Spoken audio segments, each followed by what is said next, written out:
Hello my dear friend. तो आज के इस लेक्चर में कुछ ऐसी छोटी मगर मोटी बातें करने वाले हैं कि जो आपके बेसिक कॉन्सेप्ट को एक नई ग्रिप प्रोवाइड करेगी। तो चलिए लेक्चर को करते हैं स्टार्ट। आज के इस लेक्चर में बात कर रहे हैं कि क्या होता है कांस्टेंट और क्या होता है वेरिएबल। जैसे कि आपने बहुत बार पढ़ा भी होगा कि क्या होता है कांस्टेंट और क्या होता है वेरिएबल। ये हर कोई अच्छे तरीके से जानता है कि कांस्टेंट क्या है, वेरिएबल क्या है। फिर भी अगर आप नहीं जानते हैं तो मैं इसको ज़रूर बता रहूँगा। क्या है कांस्टेंट, क्या होता है कि जिसकी वैल्यू चेंज ना करे, और वेरिएबल का मतलब होता है जिसकी वैल्यू चेंज करे। कांस्टेंट का मतलब जो कांस्टेंट है, और वेरिएबल का मतलब जिसकी पोजीशन या कुछ भी जिसकी वैल्यू क्या करे, वेरी करे। वेरी का मीनिंग क्या होता है, बदलना। अब देख रहे होंगे जैसे ये वेरिएबल बना है, वेरिएबल, तो यहाँ पर आप समझ सकते हैं वेरी का मतलब क्या होता है। वेरी का मतलब होता है चेंज, और एबल का मतलब होता है एबिलिटी। क्या होता है, एबिलिटी होता है। मतलब वेरी का मतलब हो गया बदलना, चेंज होता है, ठीक है, क्या होता है बदलना। और एबल का मतलब हो गया एबिलिटी। एबिलिटी का मतलब हो गया क्षमता। एबिलिटी का मतलब क्या हो गया, क्षमता। या हमने कहा कि ऐसी कोई भी चीज़ जिसके अंदर चेंज होने की एबिलिटी हो उसे क्या कहते हैं, वेरिएबल कहते हैं। आप वर्ड में जाएंगे तो आपको समझ में आएगी कि ये वेरिएबल जो बना है ये बना है वेरी से और एबिलिटी से। और यहाँ पे वेरी का मतलब होता है बदलना और एबिलिटी का मतलब होता है क्षमता। तो ऐसी कोई चीज़ जिसके अंदर बदलने की क्षमता हो तो हम क्या कहते हैं, उसको वेरिएबल कहते हैं। मतलब जो अपनी वैल्यूज़ को चेंज कर सके। जैसा कि आप देख पाते हैं कि गिरगिट गिरगिट अपने रंग को बदलती है। तो आप कहते हैं कि यार भाई साहब तुम भी अपने रंग को बदल रहे हो, तो रंग बदल लो, कभी ये रंग, कभी ये वाला रूप धारण कर लेते हो, कभी वो कर लेते हो। तो अलग अलग पर्सन का, अलग अलग पर्सन के रिस्पेक्ट में देखोगे नेचर अलग है। स्कूल में सपोज करो मैं एक स्टूडेंट की बात कर रहा हूँ कि जैसे अगर वो क्लासरूम में है तो क्लासरूम में तो बड़ा सीधा है, एकदम नॉर्मल है। तो वहाँ पर उस इंसान की, उस स्टूडेंट की कुछ अलग बिहेवियर है। बट वो बाहर जब आता है, किसी से बात करता है तो उसकी बिहेवियर अलग है, पेरेंट्स के टूवर्ड्स उसकी बिहेवियर अलग है। मतलब ये पर्सन टू पर्सन जब इस बालक को, इस स्टूडेंट को जब देखते हैं तो उसके बिहेवियर में काफ़ी चेंजेस आते हैं। तो हमने कहा कि यार तुम ना स्टूडेंट, मतलब टीचर के सामने काफ़ी सीधे दिखाई देते हो, परंतु जब तुम किसी बाहर आते हो या कहीं दूसरी जगह हम तुम्हें देखें, तुम्हारे नेचर में काफ़ी चेंजेस आते हैं यार। तुम तो बड़े ही, जैसे कहते हो, उद्यम बन जाते हो। तुम अफरा तफरी मचा रहे होते हो, इधर उधर की बातें कर रहे होते हो। ये नेचर तो मुझे क्लासरूम में नहीं दिखाई दी। इसका मतलब क्या हुआ कि वो स्टूडेंट कि जो बिहेवियर में चेंजेस आ रहे हैं वो सब हम क्या करें कि यार ये जो बिहेवियर है उस स्टूडेंट का बिहेवियर वो क्या है, वेरिएबल है। वो स्टूडेंट क्या है, वेरिएबल। स्टूडेंट की क्या चीज़ बदल रही है, बिहेवियर बदल, तो बिहेवियर वहाँ पर वेरिएबल हो गया वहाँ पर। तो यहाँ पर कांस्टेंट का मीनिंग क्या हो गया। अब कांस्टेंट का मीनिंग ऐसी चीज़ जो कि चेंज ना हो। अब जैसे मैं आपको कह रहा हूँ कि अगर आपके पास 10 रुपये हैं, अगर आपके पास 10 रुपये हैं या 5 रुपये हैं, अगर आप इस 10 रुपये को इंडिया में कहीं भी लेकर जाते हो, क्रॉस द इंडिया आप कहीं भी बात करते हो, किसी भी दुकान पे लेकर जाते हो, दुकानदार को देते हो 10 रुपये का चीज़, अगर 10 रुपये का कोई 15 रुपये का सामान है, कोई 15 रुपये का कोई ऑब्जेक्ट है, अगर उस दुकानदार को आप देते हो 10 रुपये, और 15 वो कहता है कि आप उस दुकानदार से कहते हो कि भाई अंकल ये जो आपने सामान दे रखा है 10 रुपये का, उसने वो सामान था आपके पास 15 रुपये का, आपने उसको पकड़ा दिया 10 रुपये। अंकल से आप कह रहे हो अंकल 15 रुपये हैं, तो क्या अंकल जान जाएंगे कि वो 15 रुपये हैं? बिल्कुल नहीं, क्योंकि हर कोई जानता है कि 10 रुपये हैं तो 10 रुपये हैं। हर बच्चा बच्चा भी जानता है कि 10 रुपये क्या होता है, उसको पता है कि 10 रुपये क्या होते हैं। कि आप, इसका मतलब किसी इंसान को आप बेवकूफ़ नहीं बना सकते कि 15 रुपये की चीज़ जो नोट है या कुछ भी है उसको आप 10 रुपये कहते हो कि अंकल नहीं ये 15 रुपये का है। 10 रुपये है, 10 रुपये है, हर कोई जानता है। वो किसी भी पर्सन से पूछो कि चेंज नहीं होने। जैसे मैं दूसरा एग्जांपल बताता हूँ कि अगर आपके पास कोई पूछता है, आपके पास एक वीक में या एक सप्ताह में कितने दिन होते हैं, तो आप क्या बताओगे, 7 डेज होते हैं। तो ये क्या नंबर फिक्स्ड हो गई? हर कोई जानता है ना कि यार एक वीक में 7 डेज ही होते हैं, 8 डेज तो होते नहीं हैं, एक वीक में 7 डेज ही होते हैं। अब वो किसी को कह रहे होंगे कि आप कह रहे होंगे, ऐसा सोच रहे होंगे मुझे तो नहीं पता है। अब जो व्यक्ति नहीं पढ़ रखा है उसे तो नहीं पता होगा ना, जो पढ़ा लिखा हुआ है, लिटरेट पर्सन है, उसे तो पता होगा ना कि यार कि जो वेरिएबल है या कांस्टेंट है। अब जैसी बात है कि एक वीक में 7 डेज ही होते हैं, हर किसी को पता है एक सप्ताह में 7 दिन ही होते हैं। तो ये जो एक वीक में 7 डेज है वो क्या है, ये कांस्टेंट है। ये 1 वीक में कितने डेज होते हैं, 7 डेज। अब 7 डेज की जब बात कर रहे हैं, किसी से भी आप पूछ रहे होंगे तो एक वीक में 7 डेज ही तो बताएगा वो, मतलब कि एक वीक में 7 डेज होते हैं। तो ये क्या हो गई 7 डेज, ये हो गई कांस्टेंट, ये क्या हो गया कांस्टेंट। अब मैं आपसे दूसरी बात करता हूँ कि अगर मैं बात करूँ तो ये कांस्टेंट हो गया। अब सेकंड बात कर रहा हूँ, सेकंड एग्जांपल, अगर मैं पूछ रहा हूँ कि how many days are there in 1 month, how many days are there in 1 month, एक मंथ में कितने दिन होते हैं, कितने दिन होते हैं। तो आपका जवाब क्या होगा, हमने ये पूछा कि बताइए कि एक मंथ में कितने दिन होते हैं। तो किसी व्यक्ति से पूछा या किसी से मैंने पूछा तो उसने क्या कहा, किसी ने कह दिया 30, किसी ने कह दिया 28, किसी ने कह दिया 29, किसी ने कह दिया 31। हमने कहा अरे भाई साहब, अगर मैं पूछ रहा हूँ कि how many days are there in 1 month, इसका मतलब क्या हुआ, कोई कह रहा 30, कोई कह रहा 28, कोई कह रहा 29, कोई कह रहा 31। ये चीज़ें पर्सन टू पर्सन चेंज कर रही, क्योंकि वो व्यक्ति, वो पर्सन, वो किसी और चीज़ को समझकर वो बता रहा है। हो सकता है कि उसने फेब्रुअरी के मंथ को कंसिडर कर रखा हो तो 28 बता रहा है, फेब्रुअरी के मंथ को कंसिडर कर रखा तो 28 बता रहा है। अगर वो जनवरी को कंसिडर कर रहा तो वो 31 बताता, कितना बताता, 31 बताता। तो हो सकता है ना कि यहाँ पर डेज में तो हमें नहीं पता ना कि कौन सी मंथ की बात कर रहे हैं। जैसे कोई डे मंथ है, मंथ में जनवरी भी हो सकता है, फेब्रुअरी भी हो सकता है, मार्च भी हो सकता है, अप्रैल भी हो सकता है।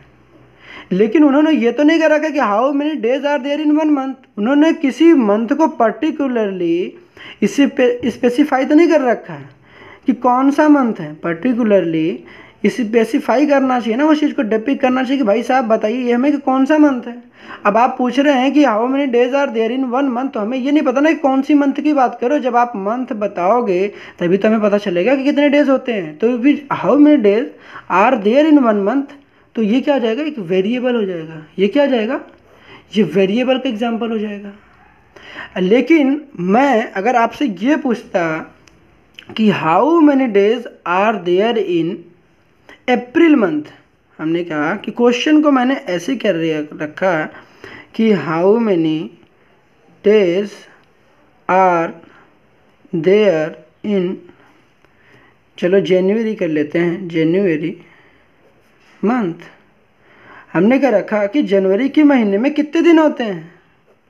अब आपका जवाब क्या होगा, यार मुझे तो पता ही नहीं है, ये कैसे कितने दिन होते हैं, मैं तो जानता ही नहीं हूँ। ये तो मुझे कैलेंडर देखना पड़ेगा या तो मोबाइल में देखना पड़ेगा कितने दिन होते हैं, पता ही नहीं है। भाई साहब आपको ये पता होना चाहिए कि अगर आपको पता होना चाहिए कि जनवरी में कितने डेज होते हैं, ये तो कॉमन चीज़ें हैं ना, ये सब चीज़ें तो आपको पता होना चाहिए। मुझे पता है। अगर आपको नहीं पता है तो मैं क्या बता रहा हूँ आपको, एक तरीका मैं बता रहा हूँ कैसे पता लगे किसी मंथ में, किसी भी मंथ में कितने दिन होते हैं उसको कैसे पता लगाएंगे। तो आपने शायद with the help of knuckles की मदद से आप कैसे मंथ काउंट करते हैं। सपोज करिए ये नकल्स है मेरी, ये जो होती है ये जिसको नकल्स कहते हैं, ये जो होती है ये क्या होती है, ये नकल्स होती है और ये ट्रफ होती है। क्या होती है, ये ट्रफ होती है। इसको वेब भी कहते हैं, वेब कहते हैं। हमने कि ये जो होती है नकल्स होती है, तो काउंटिंग यहाँ से स्टार्ट करते हैं। ये वाली क्या होती है, जनवरी। ये क्या होती है, फेब्रुअरी। ये होती है मार्च। ये होती है अप्रैल। ये होती है मई। ये होती है जून। ये क्या होती है, जुलाई। अब यहाँ पर देखिए जुलाई आ रहा है, अब यहाँ पर जुलाई आ गया। अब यहाँ जुलाई आ गया तो यहीं से अगस्त भी स्टार्ट करना है। यहीं से क्या स्टार्ट करना है, अगस्त भी स्टार्ट करना है। तो हमने क्या बोला, ये हो गया जनवरी, फिर ये क्या हो गया, ये फरवरी, ये हो गया मार्च, और ये हो गया अप्रैल, फिर ये क्या हो गया मई, ये क्या हो गया जून, फिर ये क्या हो गया जुलाई, ये क्या हो गया अगस्त, हमने कहा कि जनवरी, फरवरी, मार्च, अप्रैल, मई, जून, जुलाई, अगस्त, फिर देन आफ्टर क्या आएगा यहाँ पर, पीछे इधर पीछे से स्टार्ट करेंगे तो यहाँ पर क्या आएगा, सितंबर। सितंबर आ गया। यहाँ तक तो बातें समझ में आ गई होंगी, इतनी बातें तो समझ में आ गई। ये क्या हो गया, सितंबर। सितंबर के बाद क्या आता है, यहाँ पर आता है आपके पास अक्टूबर, ये हो जाएगा अक्टूबर। ये क्या हो जाएगा, नवंबर। ये क्या हो जाएगा, दिसंबर।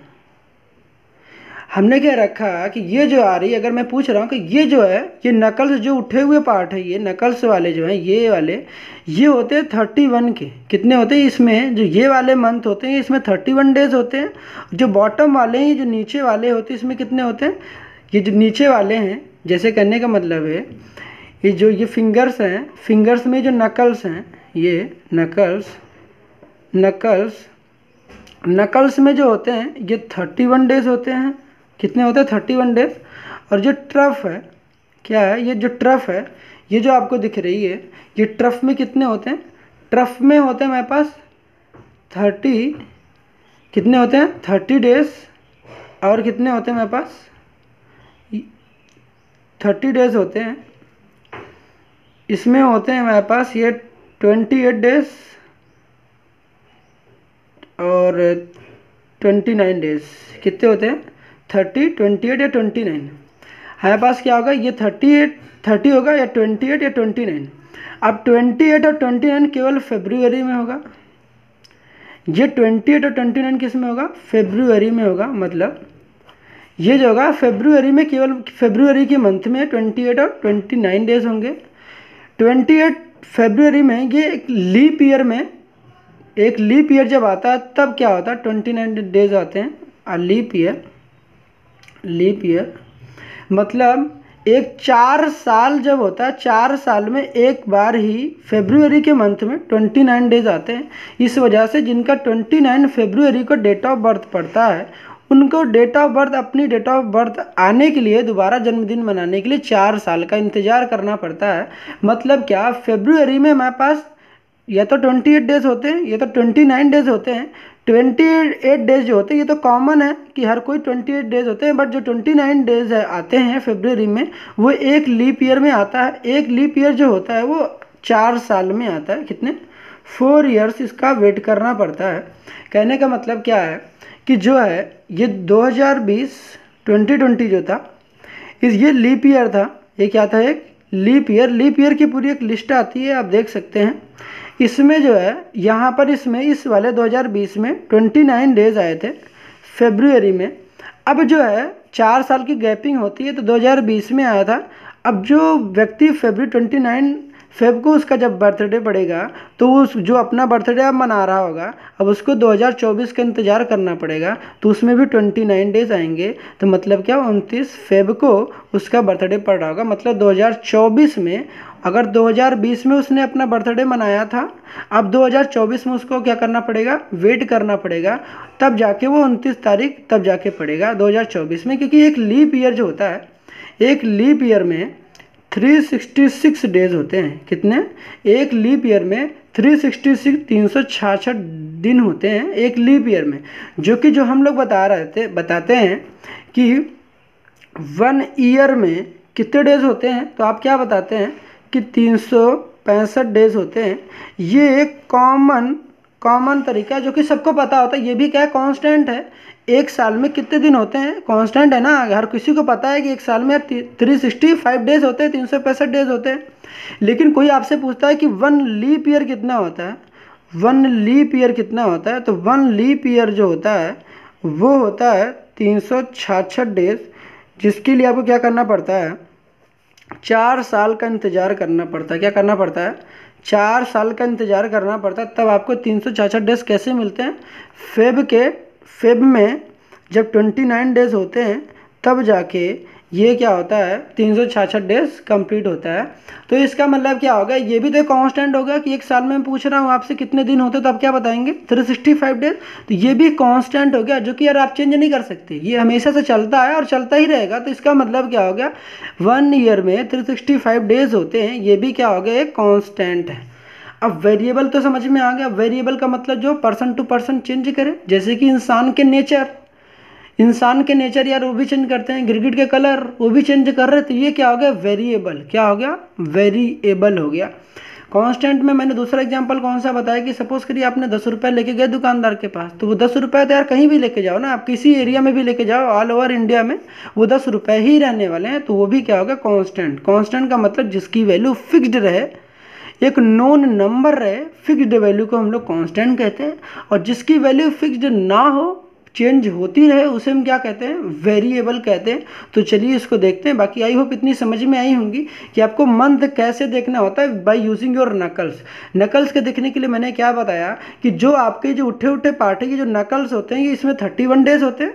नकल्स में कितने डेज होते हैं, नकल्स में 31 डेज होते हैं, और जो ट्रफ होती है इसमें 30 डेज होते हैं, सब में 30 डेज होते हैं, एक्सेप्ट सब में जितने हैं, अगर आप फेब को छोड़ दो, फरवरी को छोड़ दो, तो बाकी जितने भी ये हैं ये सारे 30 डेज के होते हैं। फेब जो होता है वो केवल क्या होता है 28 डेज का होता है, बाकी 4 साल का आप इंतजार करेंगे तब जाके 29 डेज आएगा।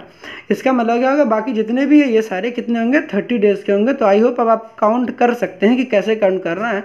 एक बार में अगर आपको समझ में नहीं आता, तब एक बार खुद से इसकी प्रैक्टिस कीजिए कि मैंने क्या बता रखा, आपको यहाँ से करना है जनवरी, फरवरी, मार्च, अप्रैल, मई, जून, जुलाई, उसके बाद क्या आ जाएगा अगस्त, यहीं से स्टार्ट करनी है, अगस्त, सितंबर, अक्टूबर, नवंबर, दिसंबर। यहाँ पर जब आएगा तो यहाँ पर स्टॉप करना है इस चीज़ को। तो यहाँ पर जो जितने उठे वाले पार्ट हैं वो 31, मतलब अगर मैं पूछ रहा हूँ कि मैंने जनवरी के मंथ में कितने दिन होते हैं, तो आपका जवाब क्या होगा 31 डेज होगा। कितना होगा देखिए, जनवरी में ये वाला पार्ट 31 डेज होगा, तो यहाँ पर 31 डेज होगा।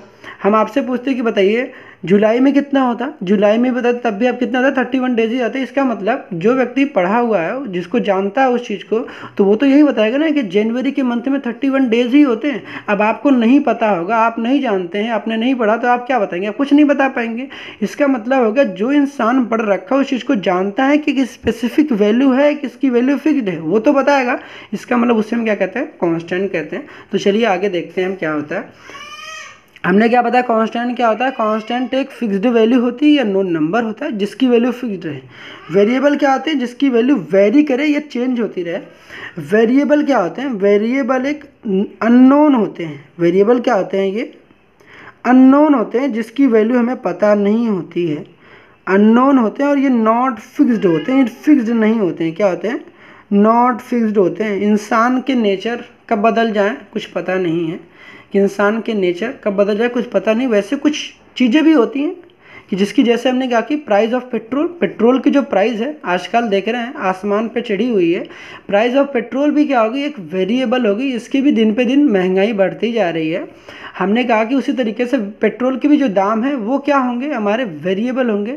उस तरीके से टेम्परेचर देख रहे होंगे टाइम टू टाइम चेंज होता रहता है। मॉर्निंग में टेम्परेचर अलग है, इवनिंग में अलग है, शाम को कभी भी टेम्परेचर बदल रहा, तो हम कहेंगे टेम्परेचर भी क्या है एक वेरिएबल है। तो टेम्परेचर क्या होगा वेरिएबल। अब इसको रिप्रेजेंट करना पड़ता है, टेम्परेचर है हर जगह, इतनी बड़ी स्पेलिंग हम लोग नहीं लिख सकते। तो बाई चांस कभी कहते हैं टेम्परेचर के लिए कुछ भी एक सिंबल ले लिया। अब सिंबल में क्या ले लिया, सपोज कि टेम्परेचर को हमने एक्स कह दिया और प्राइस ऑफ पेट्रोल क्या कह दिया वाई कह दिया। ये क्या होगा हमारे पास वेरिएबल होगी। टेम्परेचर भी प्राइस ऑफ पेट्रोल भी चेंज होते रहते हैं, तो इसको प्राइस ऑफ पेट्रोल भी क्या होगा, इसको वेरिएबल वाई कह दिया। आप पी भी कह सकते थे, टेम्परेचर को टी भी कह सकते थे, मैंने एक्स कह दिया। तो वो तो आपकी चॉइस है, आप क्या वेरिएबल लेना चाहते हैं, क्योंकि अननोन है, अननोन हमें नहीं पता ना कि अननोन में क्या है। अननोन में दैट्स योर चॉइस कि आप जिसे मानना चाहते हैं। कुछ भी इंग्लिश लेटर में कुछ भी इंग्लिश अल्फ़ाबेट के कोई भी आप लेटर कंसिडर कर सकते हैं, बशर्ते प्रोवाइडेड क्या होनी चाहिए वो स्मॉल लेटर हो, taking small letters of English alphabet. या फिर हम लोग ग्रीक अल्फ़ाबेट या ग्रीक लेटर्स का यूज़ करते हैं टू शो वेरिएबल को रिप्रेजेंट करने के लिए हम लोग स्मॉल लेटर इंग्लिश अल्फ़ाबेट के स्मॉल लेटर्स या ग्रीक लेटर्स या अल्फ़ाबेट का यूज़ करते हैं। जैसे हमने कहा कि किसी का हमने पूछा कि आपकी एज कितनी है, आपने नहीं बताया। हमने कहा कि दो व्यक्ति हैं, हमने कहा कि दो व्यक्ति हैं, उनके जो वेट है वेट उनका वजन है, उनका जो सम है, दो व्यक्ति कौन से थे, एक व्यक्ति का जो वेट है वो x था, दूसरे व्यक्ति का जो दूसरा पर्सन था उसका जो वेट था y था। दोनों का सम कितना आ रहा है, 50 आ रहा है। दोनों का हमने कह रखा है कि दो पर्सन है, दोनों पर्सन, एक पर्सन का वेट x था और दूसरे पर्सन का वेट कितना था, y था, और दोनों का वेट का जो सम था जोड़ने पे कितना आ रहा था, 50 आ रहा था।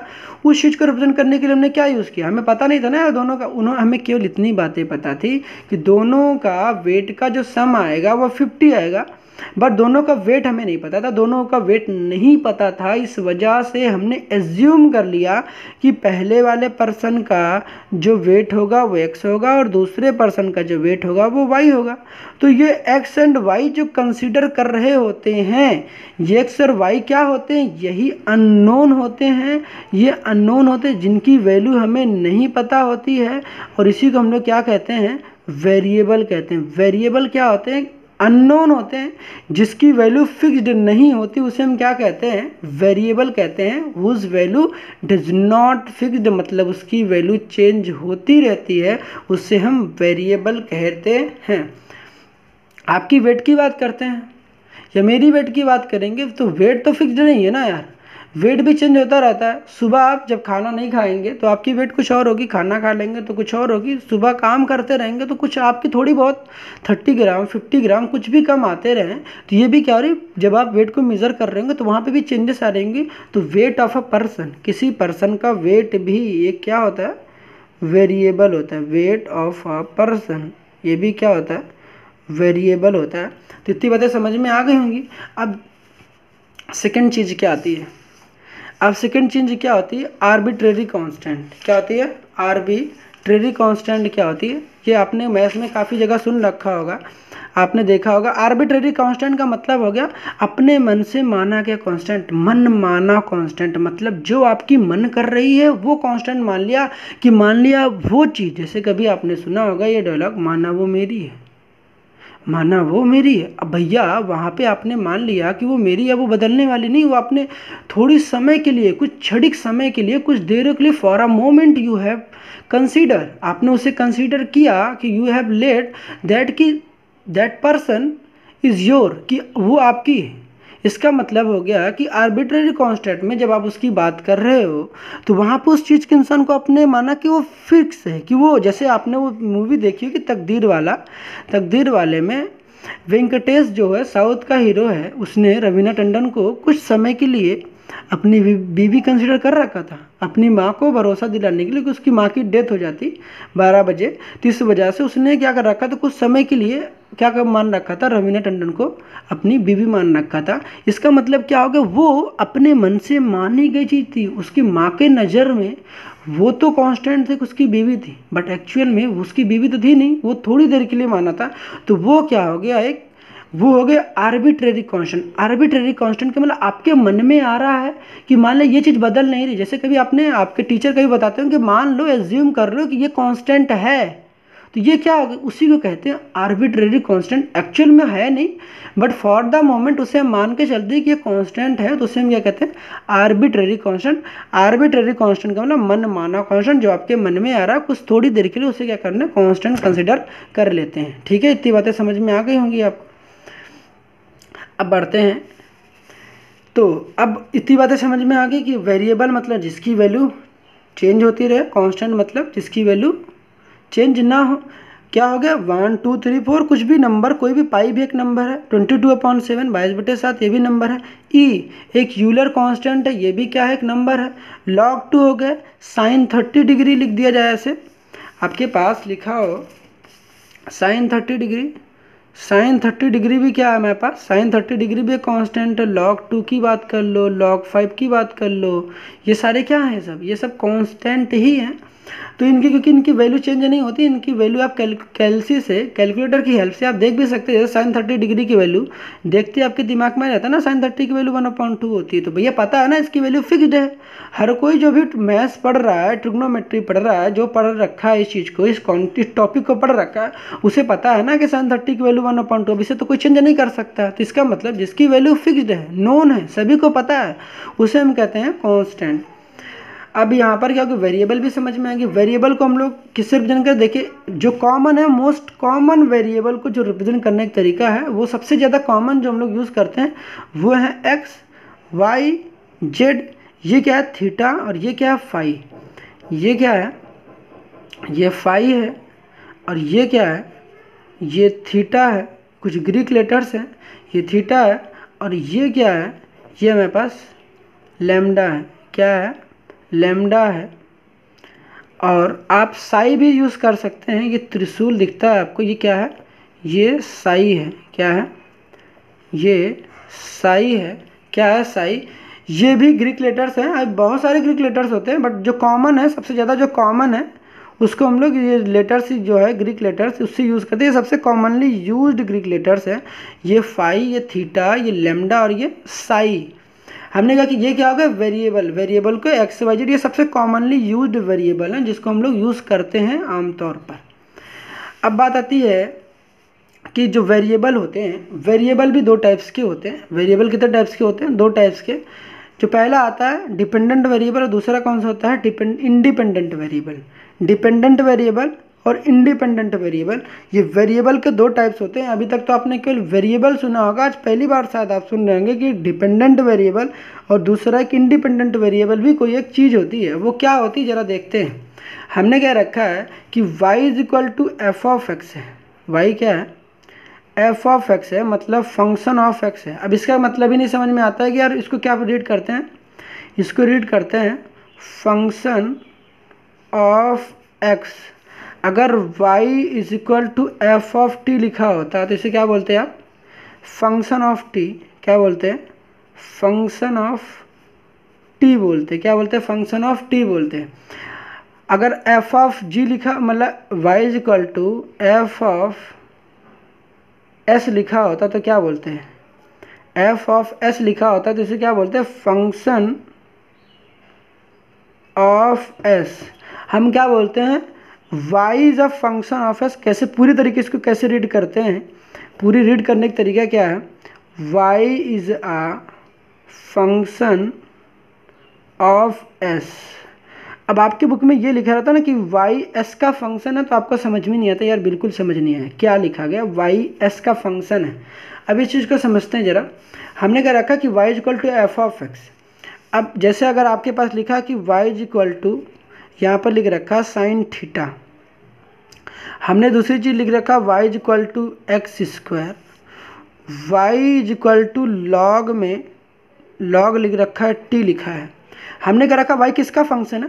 अब आप इसके बगल में देखिए, y यहाँ पर क्या लिखा है, थीटा, तो आप कहेंगे ये f ऑफ थीटा है। क्या बोलेंगे, f ऑफ थीटा है। यहाँ पर देखिए, यहाँ पर वेरिएबल क्या दिख रहा है आपको, x। वेरिएबल क्या दिख रहा है, x। तो यहाँ पर क्या बोलेंगे, ये जो y है ये फंक्शन है x का। यहाँ पर देखिए लॉग के बगल में क्या लिखा गया है, लॉग के बगल में लिखा गया t। तो हम कहेंगे जो y है वो फंक्शन है किसका, t का। किसका फंक्शन है, तो आई होप इतनी बातें समझ में आ रही होंगी। ये बगल में देखना आपको किसका फंक्शन है, साइन के बगल में देखिए क्या लिया, थीटा। तो हम कहेंगे y फंक्शन है थीटा का। y क्या है, फंक्शन है किसका, x का। y फंक्शन है किसका, t का। मतलब क्या हुआ कि जब y अगर फंक्शन है s का, इसका मीनिंग हो गया कि s की वैल्यू चेंज करेंगे। क्या, s की वैल्यू चेंज करेंगे। तो s की वैल्यू चेंज करेंगे तो y की वैल्यू भी क्या हो जाएगी, चेंज हो जाएगी। s की वैल्यू चेंज कर देने से y की वैल्यू में क्या हो जाएगी, चेंजेस आएंगे। कहने का अगर y फंक्शन है s का तो इट मीन्स हो गया कि s के चेंज होने से y में चेंजेस आता है। हमने अगर जो y है फंक्शन है t का, y है फंक्शन t का, इसका मतलब t के चेंज करने से y में चेंजेस आते हैं। t के चेंज करने से y में चेंजेस आते हैं। अब इसका मीनिंग आपको समझ नहीं आया, फिर देखिए इसको मैं बताता हूँ। सपोज़ करिए आप एग्ज़ाम दे रहे थे, आपके यहाँ पर एक स्टूडेंट बैठा हुआ, ये स्टूडेंट S1 है, ये पहला कोई स्टूडेंट है, ये दूसरा स्टूडेंट है S2। ये स्टूडेंट क्या करता है, ये पढ़कर आता है, ये पढ़कर आता है और ये बिना पढ़े आता है, बिना पढ़े आता है, मतलब ये पढ़ लिख कर आता है भाई साहब। ये S1 स्टूडेंट 1 है और स्टूडेंट 2 है, ये पढ़ लिख कर आता है और ये पढ़ लिख कर नहीं आता है। कहने का मतलब ये वाला स्टूडेंट S1 और ये वाला स्टूडेंट S2। अब ये वाला S2 स्टूडेंट जो बिना पढ़े है वो डिपेंडेंट है कि भाई पेपर कल है, मैथ्स का पेपर है, छपा देना, मतलब छपाने का मतलब है बता देना। अब यहाँ पर हो गया कि ये वाला स्टूडेंट इस पर डिपेंडेंट है S1 पर। जब तक S1 अगर पढ़कर नहीं आएगा तो क्या S2 के रिजल्ट आएंगे? ये तो भाई साहब बिना पढ़े आते हैं, ये पढ़ लिख कर तो आते नहीं हैं। ये वाले S1 जो स्टूडेंट है इसने पढ़ रखा है, जब तक ये स्टूडेंट पढ़ेगा नहीं तो क्या इसके रिजल्ट आएंगे? नहीं। मतलब कि S2 के रिजल्ट डिपेंड किस पे कर रहे हैं? S1 पे। जब तक S1 नहीं पढ़ेगा तो S2 के रिजल्ट कैसे आएंगे? तो डिपेंड कौन हुआ? डिपेंड हो रहा है S2। डिपेंड का मतलब उस पर निर्भर हो रहे हैं भाई साहब। जब तक S1 पढ़ेगा नहीं S2 के रिजल्ट नहीं आएंगे। S1 हो गया खराब तो इसका मतलब अगर S1 नहीं पढ़ा तो S2 भी नहीं, वो तो वैसे भी नहीं पढ़ कर आते हैं। मतलब क्या हो गया? S2 के रिजल्ट नहीं आएंगे। मतलब अगर इसके नंबर ज़्यादा आ रहे हैं S1 के तो S2 के भी आएंगे कि इन्होंने सेटिंग बना रखी भाई साहब, मुझे बता देना, ठीक है। इसका मतलब क्या होगा कि S2 डिपेंड है S1 पे।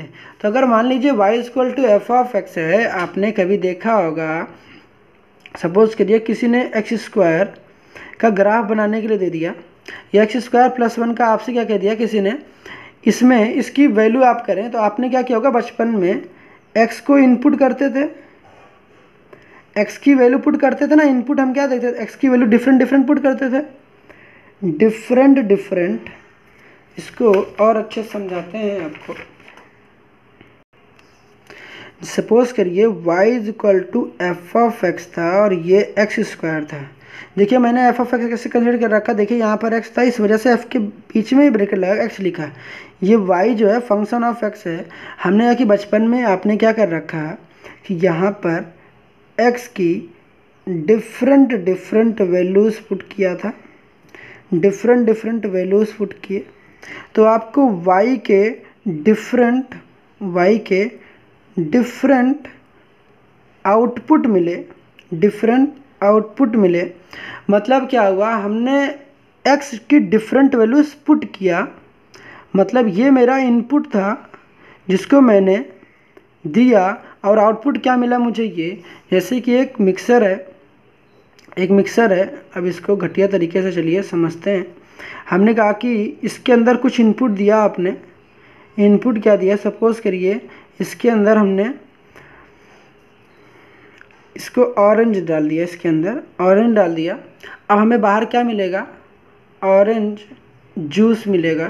तो ये डाला क्या था, ऑरेंज, निकला क्या, ऑरेंज जूस। तो ये क्या हो गया, मेरा आउटपुट हो गया, और ये क्या हो गया, मेरा इनपुट हो गया। उसी तरीके से हम कह रहे हैं कि x की वैल्यू हम पुट करेंगे तब मेरी y निकलेगी। तो x की वैल्यू पुट कर रहे हैं ना, x किसी पे डिपेंड तो नहीं कर रहा है, x किसी पे डिपेंड कर रहा है क्या, x किसी पे नहीं डिपेंड कर रहा है। लेकिन हमने कहा कि x की वैल्यू किसी पे डिपेंड नहीं कर रही है, क्या थे, नॉट डिपेंडेंट। ये x की वैल्यू किसी पर डिपेंड नहीं कर रही है। भैया ये जो x की वैल्यू किसी पे डिपेंड तो नहीं कर रही ना, लेकिन y की वैल्यू डिपेंड कर रही है x पे। क्यों?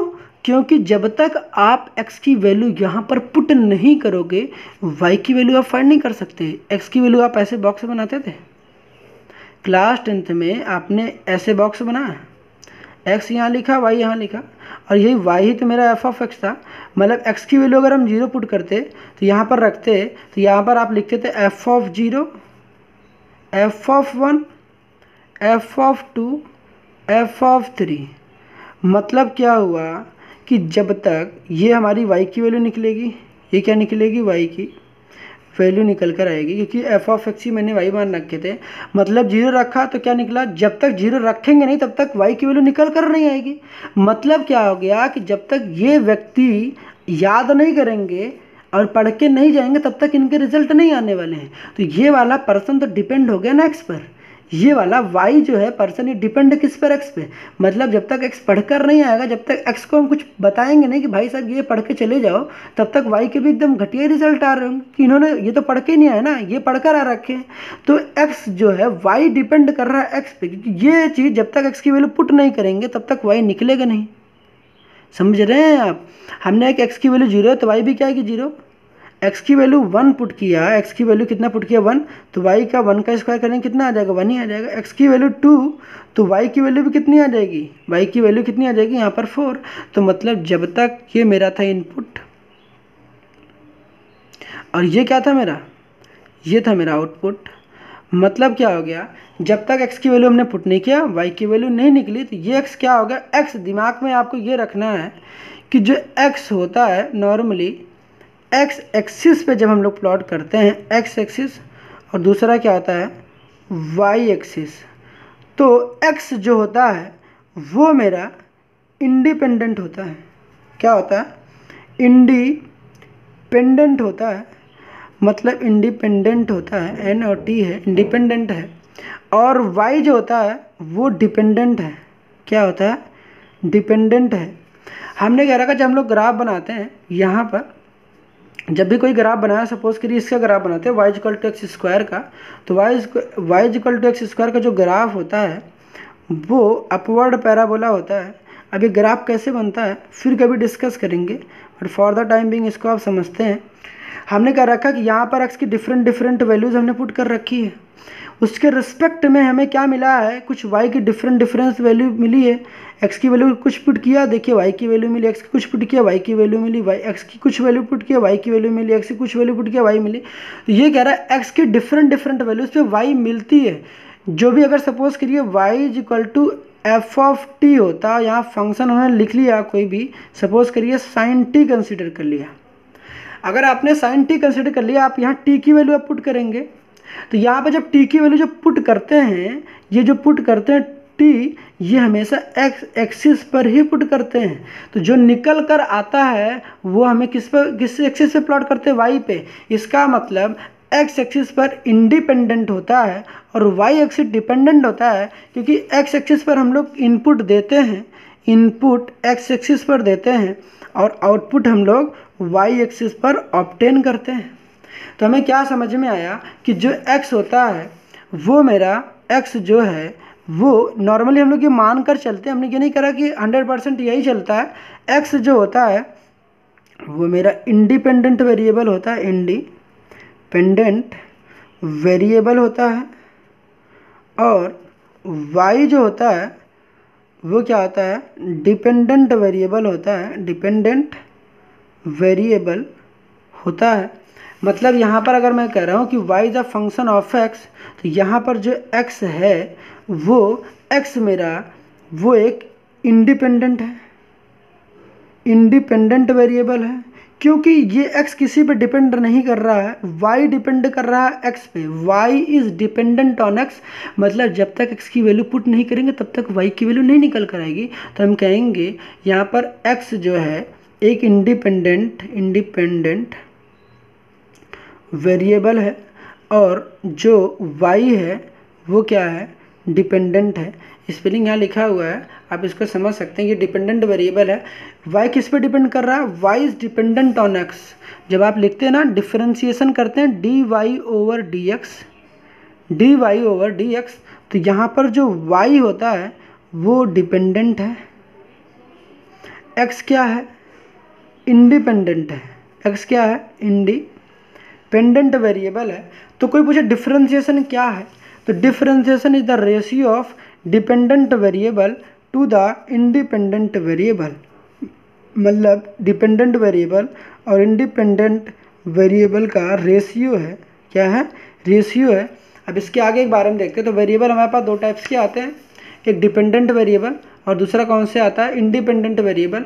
डिपेंडेंट वेरिएबल क्या होते हैं, जो कि किसी पर डिपेंड करते हैं। जैसे कि यहाँ पर y डिपेंड कर रहा था x पर, क्योंकि जब तक हम लोग x की वैल्यू बदलेंगे नहीं, जब तक एक्स की वैल्यू रखेंगे नहीं तब तक वाई निकल कर नहीं आएगी, क्योंकि वाई एक्स पे डिपेंड कर रहा था इसीलिए वाई डिपेंडेंट था, एक्स किसी पे डिपेंड नहीं कर रहा था, ये स्वतंत्र था।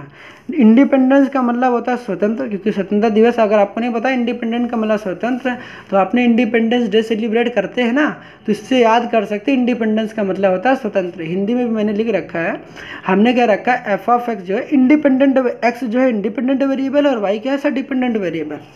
अब इतनी बातें तो आपको समझ में आ गई। वेरिएबल हमारे पास दो टाइप्स के आते हैं, डिपेंडेंट वेरिएबल और इंडिपेंडेंट वेरिएबल, मतलब स्वतंत्र और अस्वतंत्र। बाकी हिंदी में लिखा हुआ आप इसे पढ़ सकते हैं। दो चीज़ों के एक साथ बोलेंगे तो काफ़ी ज़्यादा हौच पौच हो जाएगा। कांस्टेंट की बात करते हैं और वेरिएबल की बात करते हैं। अब एक इंपॉर्टेंट चीज़ क्या आती है, कांस्टेंट और वेरिएबल, जो कि मैंने पीछे बता रहे हैं। कांस्टेंट किसे मानना, वेरिएबल किसे मानना। हमने भी कांस्टेंट और वेरिएबल, कांस्टेंट को देखिए अचर भी कहते हैं और कांस्टेंट को स्थिरांक भी कहते हैं। अब कांस्टेंट और वेरिएबल के कॉम्बिनेशन, अगर कांस्टेंट हो और वेरिएबल हो, सपोज करिए कांस्टेंट मैंने कोई भी ले लिया 3 ले लिया, और वेरिएबल हमने कोई ले लिया, सपोज करिए x ले लिया, ठीक है। आप यहाँ पर 2 भी लिख सकते हैं कांस्टेंट, यहाँ पर 2 भी लिख सकते हैं। हमने क्या रखा, कोई भी कांस्टेंट और कोई भी वेरिएबल, इन दोनों का कॉम्बिनेशन लिया। हमने क्या किया, कोई भी वेरिएबल और कोई भी कांस्टेंट दोनों का कॉम्बिनेशन करके एक तीसरी चीज़ बनाया। उनको कांस्टेंट और वेरिएबल को एक कॉम्बिनेशन करके, किसी कॉम्बिनेशन कैसे करा हमने, मैथमेटिकल ऑपरेशन का यूज़ करके इनको कांस्टेंट और वेरिएबल को आपस में कंबाइन किया। कांस्टेंट और वेरिएबल को कुछ मैथमेटिकल ऑपरेशन, मैथमेटिकल ऑपरेटर या ऑपरेशन क्या होते हैं, हमारे पास 4 होते हैं। कौन से, plus minus divide and multiply, ये 4 मैथमेटिकल ऑपरेशंस होते हैं, ये ऑपरेटर्स होते हैं। इनका यूज़ करके कांस्टेंट और वेरिएबल को आपस में कंबाइन करते हैं। कंबाइन करने से देखिए मैंने क्या जाएगा, कांस्टेंट क्या था मेरे पास, सपोज करिए मैंने 5 ले लिया, वेरिएबल क्या था मेरे पास x था, और x और 2 के बीच में इंटू का साइन लगा दिया। जैसे 2x लिखा गया है, 2x का मीनिंग क्या हो गया, 2 इंटू एक्स प्लस का 5 लिखा गया ना, ये यहाँ प्लस का 5 लिखा हुआ था, तो यहाँ 2 इंटू एक्स मतलब क्या हो गया कि अगर हम बात कर रहे हैं कि वेरिएबल को हम लोगों ने मल्टीप्लाई कर दिया किसी कांस्टेंट से, और ये कांस्टेंट था, ये प्लस का 5 था, तो हमने क्या रखा कि जब किसी कांस्टेंट को और वेरिएबल को किसी सुटेबल मैथमेटिकल ऑपरेशन का यूज़ करके उनको आपस में कंबाइन कर देते हैं, तो जो बनने वाली चीज़ होती है उसे हम एक्सप्रेशन कहते हैं। क्या कहते हैं, एक्सप्रेशन कहते हैं। आप माइनस का साइन में कुछ भी यूज़ कर सकते हैं, आपकी जैसे कोई भी आप एक्सप्रेशन बना सकते हैं, ज़रूरी नहीं है ये भी एक्सप्रेशन हो सकता है। 2x अपॉन का 5 ये भी हो सकता है, 2x स्क्वायर प्लस का 3 ये भी हो सकता है, आपकी जैसे 2 अपॉन का √3 x माइनस का 6x क्यूब ये भी क्या है, ये भी एक क्या है, एक्सप्रेशन है। अब एक्सप्रेशन क्या था ज़रा बताते हैं आपको। हमने अगर किसी कांस्टेंट को या वेरिएबल के कॉम्बिनेशन से हमने कुछ मैथमेटिकल ऑपरेशन यूज़ करके एक नई चीज़ का इजाद किया, उस चीज़ को हम लोग क्या कहते हैं, उस चीज़ को हम लोग कह रहे होते हैं, उस चीज़ को कहते हैं हम लोग मैथमेटिकल ऑपरेशन यूज़ किया, उसको एक्सप्रेशन कहते हैं। तो एक्सप्रेशन क्या हो, सपोज करिए मैंने क्या रखा, यहाँ से एक कांस्टेंट उठा लिया, इधर से एक वेरिएबल कंसिडर कर लिया और आपस में कंबाइन करते 2x प्लस 5 बना। अगर इसको जो बनाते हैं इसको हम बोलते हैं एक्सप्रेशन। जब इस expression when the expression is equated with 0, जब किसी एक्सप्रेशन को 0 के इक्वल कर देते हैं तो उसको हम इक्वेशन कहते हैं। 2x प्लस 5 केवल एक एक्सप्रेशन था। मैं आपसे कहता कि जैसे यहाँ पे लिख रखा हूँ 2x स्क्वायर प्लस का 3, ये क्या है, एक्सप्रेशन है। क्या है ये आपके पास एक एक्सप्रेशन है। हमने कहा कि 2x स्क्वायर प्लस का 3 इक्वल टू 0, ये क्या है, इक्वेशन है। इक्वेशन क्या होता है, इतनी बातें आपको समझ में आ गई होंगी। मैंने क्या बताया, when the expression is equated with 0, जब किसी एक्सप्रेशन को 0 के इक्वल कर देते हैं तो उसे हम क्या कहते हैं, जब किसी एक्सप्रेशन को इक्वल टू 0 कर देते हैं तो उसे हम इक्वेशन कहते हैं। दैट मीन किसी भी इक्वेशन को अगर हमें पहचाना कि एक एक्सप्रेशन है, इक्वेशन है, तो हमें क्या देखना, इक्वल टू का साइन देखना। किसका साइन देखना, इक्वल टू का साइन देखना, तो वो इक्वेशन होगी। एक्सप्रेशन में इक्वल टू का साइन नहीं लगा होता और इक्वेशन में इक्वल टू का साइन होता है। तो कोई पूछे एक्सप्रेशन क्या है कि सिंपली वो इक्वल टू का साइन नहीं लगा है। इक्वेशन क्या है, when the expression is equated with zero, जब किसी एक्सप्रेशन को इक्वल टू जीरो करके लिख देते हैं, कुछ भी कर दिया उसे भी क्या कहते हैं, एक्सप्रेशन कह देते हैं, मतलब इक्वेशन कह देते हैं। अब द सेकंड चेंज क्या आती है, इतनी बातें आपको समझ में आ गई कि एक्सप्रेशन क्या होता है। एक्सप्रेशन ऐसी मैथमेटिकल फॉर्म है जिसमें क्या होता है, जबकि कांस्टेंट और वेरिएबल, जब कोई कांस्टेंट एंड कोई वेरिएबल किसी मैथमेटिकल ऑपरेशन का यूज करके जिस चीज़ का फॉर्मेशन करते हैं उसे हम क्या कहते हैं, expression. And when the expression is equated with zero उसे हम क्या कहते हैं, इक्वेशन कहते हैं। अब सेकंड चीज़ आती है, ये कोएफिशिएंट क्या होते हैं। कांस्टेंट तो पता चल गया यार, कोई भी नंबर हो गए कांस्टेंट उसे कहते हैं, वेरिएबल एक्स वाई जेड हो गए। अब सेकंड चीज़ कहते हैं कोएफिशिएंट क्या होता है। क्या होता है कोएफिशिएंट, क्या होता है, हमने क्या लिख रखा है, the number multiplied with variable, मतलब वेरिएबल के साथ जो नंबर मल्टीप्लाइड में होता है उसे हम क्या कहते हैं, कोएफिशिएंट। जैसे मैंने कह रखा है कि आपके पास, देखिए मैंने यहाँ एग्जांपल ले रखा है कि अगर आपके पास 2x + 5 है, ये हमारे पास एक्सप्रेशन है। क्या है हमारे पास, ये एक्सप्रेशन है, इट इज़ नॉट इक्वेशन, ये एक्सप्रेशन है। इक्वेशन कब होता है, जब इसको कुछ इक्वल टू, ये इक्वेशन है, ये एक्सप्रेशन लिख रखा है। मैं पूछ रखा हूँ कि यहाँ पर 5 क्या है, 5 एक कॉन्स्टेंट है, x क्या है यहाँ पर वेरिएबल, हर कोई बता ले जाता है यार, यहाँ पर तो किसी को प्रॉब्लम नहीं आती है। 5 क्या है कॉन्स्टेंट, x क्या है वेरिएबल है। मैं पूछ रहा हूँ, मैं आपसे पूछता हूँ कि बताइए कि यहाँ पर 2 क्या है, तो 2, कई लोग क्या बताएंगे 2 यहाँ पर कांस्टेंट, बट गलत, बिल्कुल गलत। यहाँ पर दिमाग में क्या रखना, 2 एक कांस्टेंट नहीं है, बिल्कुल गलत है। यहाँ पर 2 क्या कांस्टेंट नहीं है। 2 क्या है यहाँ पर, ये x का कोएफिशिएंट है। 2 क्या है, x का कोएफिशिएंट है। कोएफिशिएंट क्या होते हैं, ऐसे नंबर्स होते हैं जो वेरिएबल के साथ या तो मल्टीप्लाइड होते हैं, उसे हम क्या कहते हैं, कोएफिशिएंट कहते हैं।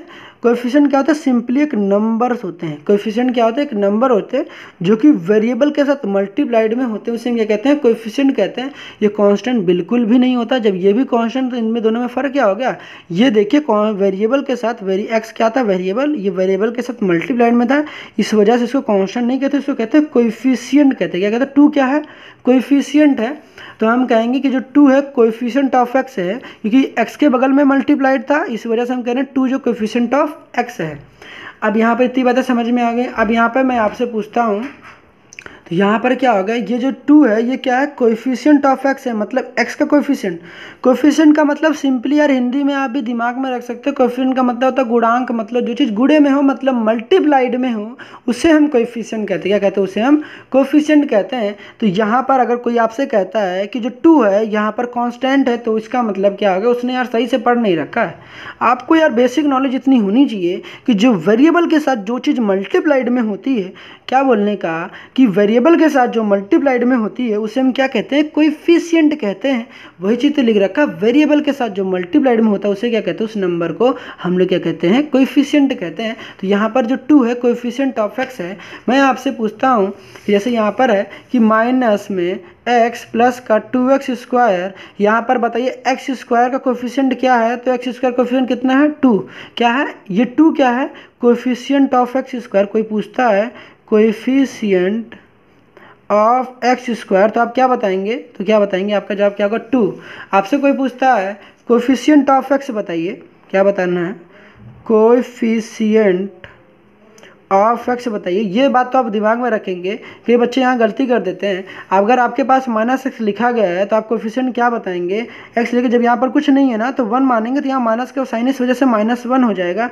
तो कोएफिशिएंट ऑफ x कितना हो जाएगा, कोएफिशिएंट ऑफ जो x हो जाएगा वो कितना हो जाएगा, मेरे पास -1 हो जाएगा। अगर आपके पास केवल x लिखा गया, देखिए x + 3 लिखा गया है, जैसे यहाँ पर लिख रखा है x + 3, यहाँ पर अगर मैं पूछता हूँ x का कोएफिशिएंट कितना है, तो x से बगल में देख कुछ नहीं लिखा गया ना, तो 1 × x क्या होता है, x ही होता है। तो किसी भी नंबर को हम लोग 1 से मल्टीप्लाई तो कर ही सकते हैं, जिसका मालिक कोई नहीं उसका मालिक एक, मतलब क्या, किसी भी नंबर के साथ कुछ ना मल्टीप्लाइड हो तो 1 तो आराम से कंसिडर करते हैं, कोई भी प्रॉब्लम नहीं आती कि 1 का किसी भी नंबर के साथ मल्टीप्लाई कर दीजिए, वो नंबर वही रहता है। तो हम तो पूछते हैं कि x का कोएफिशिएंट कितना है, तो x का कोएफिशिएंट कितना मानेंगे आप, 1। तो यहाँ पर x का कोएफिशिएंट कितना है, x का कोएफिशिएंट कितना होगा मेरे पास यहाँ पर 1 हो जाएगा। अब दूसरी इंपॉर्टेंट पॉइंट आती है कि अगर x/2 है, x/2 में मैं पूछता हूँ x का कोफिशिएंट कितना है, तो आप क्या लिख सकते हैं, x/2 को 1/2 इंटू एक्स तो लिख सकते हैं ना, इतनी बातें तो पता होंगी। x/2 है तो यहाँ पर जो कोफिशिएंट होगा, x का कोफिशिएंट कितना होगा, x के साथ बताइए क्या मल्टीप्लाई में कौन सा नंबर मल्टीप्लाई, 1/2, तो यहाँ पर x का कोफिशिएंट कितना हो जाएगा, x का कोएफिशिएंट कितना हो जाएगा मेरे पास, 1/2 हो जाएगा। जैसे कि इस क्वेश्चन में मैं आपसे पूछता हूँ कि sin x/2 में बताइए x का कोफिशिएंट कितना है, sin x/2 में x का कोफिशिएंट कितना है, तो आप दिमाग में रखिएगा, बहुत जगह आता है, आपको पता होना चाहिए। x का कोफिशिएंट यहाँ पर 1/2 है, यहाँ पर x का कोफिशिएंट कितना है, 1/3 है, मतलब x का कोफिशिएंट यहाँ पर कितना है, इस वाले क्वेश्चन में x/3 में x का जो कोएफिशिएंट है कितना है हमारे पास, ये है 1/3 है, कितना है हमारे पास, 1/3 है, 1/3 है, ऐसा भी कह सकते हैं, 1/3 बोल दो, 1/3 बोल दो, both are the same things. अब यहाँ पर मैं पूछ रहा हूँ फोर्थ क्वेश्चन में क्या रखा है, कि दे रखा है कि √2x प्लस का 3/5 है। आप क्या करेंगे, सबसे पहले आप यहाँ पर कोफिशिएंट तुरंत नहीं बताने लगेंगे, आपको इसके लिए क्या करना पड़ेगा, इसके लिए आपको, अगर आपके पास ये गिवन है √2x प्लस का 3 गिवन है, तो आपको यहाँ पर मेनली फोकस करना है। अगर आपको इतनी बातें समझ में आ रही होंगी तो यहाँ पर सबसे पहले ना आपको ये चीज़ बताना, इसको हम ना और कुछ लिख सकते हैं क्या, तो इसको हम लोग ऐसे कर सकते हैं, √2/5 इंटू का x प्लस का 3/5। कभी ऐसे गिवन हो तो ऐसे लिखने का, कैसे ऐसे लिखने का, ये जो डिनोमिनेटर होता है ये डिस्ट्रीब्यूट हो जाएगा इसके साथ भी और इसके साथ भी, तो ये हो जाएगा। अब यहाँ पर अब आप बताएंगे x का कोफिशिएंट कितना है, x का कोफिशिएंट है यहाँ पर √2/5, x का कोफिशिएंट यहाँ पर कितना है, तो √2/5, ये क्या हो जाएगा, आपका आंसर हो जाएगा। तो आई होप इतनी बातें आपको समझ में आई होंगी। कभी आपके पास जैसे इस क्वेश्चन में था एक्स कोफिशिएंट, यहाँ इंपॉर्टेंट पॉइंट कौन सी थी कि यहाँ पर एक्स कोफिशिएंट आपको बतानी थी, एक्स कोफिशिएंट यहाँ पर बतानी थी, एक्स कोफिशिएंट यहाँ पर -1 था, जब कुछ नहीं दिख रहा है ना, तो यहाँ देखिए माइनस लिखा आता तो यहाँ -1 मानेंगे, बाकी और कोई नंबर होता तो वो दिखाते। यहाँ पर देखिए एक्स कोफिशिएंट कुछ नहीं दिख रहा तो यहाँ पर क्या मानेंगे 1। यहाँ पर देखिए sin x/2 में एक्स कोफिशिएंट कितना 1/2 है। तो इतनी बातें समझ में आ गई। कोफिशिएंट क्या होते हैं, कोफिशिएंट मतलब जो वेरिएबल के साथ जो नंबर मल्टीप्लाइड में होता है उसे हम क्या कहते हैं, कोफिशिएंट कहते हैं। तो इतनी बातें आप प्रैक्टिस करेंगे, सारी बातें जो कि मैंने बता रखी है, डिफरेंशिएशन हो या बेसिक कोई भी बातें हों, अगर आप पढ़ रहे हैं क्लास 8th में हो, 9th में हो, 10th में, 11th में हो, ये आगे कुछ भी पढ़ रहे हैं, ये कांस्टेंट और वेरिएबल कोफिशिएंट के जो कॉन्सेप्ट हैं आपको समझ में इतनी चीज़ें तो आनी चाहिए, नहीं तो आगे अभी डिफरेंशिएशन आप कर रहे होंगे वहाँ पे काफ़ी प्रॉब्लम आएंगी कि डिफरेंशिएशन में वेरिएबल कोफिशिएंट की काफ़ी रोल है, वहाँ पे यही नहीं समझ में आता कि वेरिएबल क्या है। तो सबसे पहले आप इस चीज़ को क्लियर करेंगे कि वेरिएबल हमारे पास 2 टाइप्स के थे, डिपेंडेंट और इंडिपेंडेंट, और वेरिएबल को हम लोग कुछ सुटेबल स्मॉल इंग्लिश लेटर्स का यूज़ करते हैं। तो क्या था XYZ, जो कॉमन है XYZ, थीटा एंड फाई, ये सारे हैं। हमने क्या रखा, कांस्टेंट क्या था जिसकी फिक्स्ड वैल्यू होती है, एक्सप्रेशन क्या होते हैं जो कि किसी कांस्टेंट एंड वेरिएबल जो होते हैं किसी मैथमेटिकल ऑपरेशन का यूज़ करके, इन चारों में से किसी मैथमेटिकल ऑपरेशन का यूज़ करके एक नई चीज़ का निर्माण या ईजाद करते हैं, उसे हम एक्सप्रेशन करते हैं। When the expression is equated with zero, जब किसी एक्सप्रेशन को जीरो के इक्वल कर देते हैं उसके इक्वेशन कहते हैं। अब सेकेंड बात आती है कि किसी भी एक्सप्रेशन में या इक्वेशन में कि कांस्टेंट क्या होती है, एक्सप्रेशन क्या होती है, कांस्टेंट या कोफिशिएंट क्या होती है। तो कांस्टेंट क्या होता है, जिसके साथ कोई भी वेरिएबल या मल्टी वेरिएबल जो होता है चिपका नहीं होता, मतलब ना उसके आगे कोई है ना उसके पीछे, वो केवल खुद है, मतलब इसके आगे पीछे का कोई नहीं है, मतलब 5 केवल 5 ही है, बाकी इसके साथ कोई नहीं। यहाँ पर देखिए वेरिएबल के साथ हमेशा कोई ना कोई चीज़ एसोसिएट जरूर होगा। यहाँ देखिए केवल x था, x के साथ कुछ भी मल्टीप्लाइड नहीं दिख रहा आपको, तो आपको कंसीडर करना x के साथ 1 तो मल्टीप्लाइड होगा ही, कि कोई भी वेरिएबल होगा उसके साथ कोई ना कोई कांस्टेंट तो मल्टीप्लाइड में होगा, नहीं भी दिख रहा तो आपको 1 कंसीडर करना पड़ेगा। तो इतनी बातें हो गई कि यहाँ पर अगर कोई बोलता है x कोफिशिएंट, यहाँ पर x कोफिशिएंट जो है कांस्टेंट है, x के जो 2 है, यहाँ पर कोई कांस्टेंट बोल रहा है जिसका मतलब वो गलत बता रहा है, x को ये 2 ये कांस्टेंट नहीं है, हम कहेंगे ये जो x के साथ ये 2 है ये कोएफिशिएंट ऑफ x स्क्वायर है, कोएफिशिएंट ऑफ x है जो कि एक नंबर है, कांस्टेंट इसे नहीं बोलते हैं। इतनी बातें आप प्रैक्टिस करके रखेंगे, ठीक है। So this is all about the today lecture. So तब तक अपने और अपनों का ख्याल रखिए, मिलते हैं नेक्स्ट वीडियो में।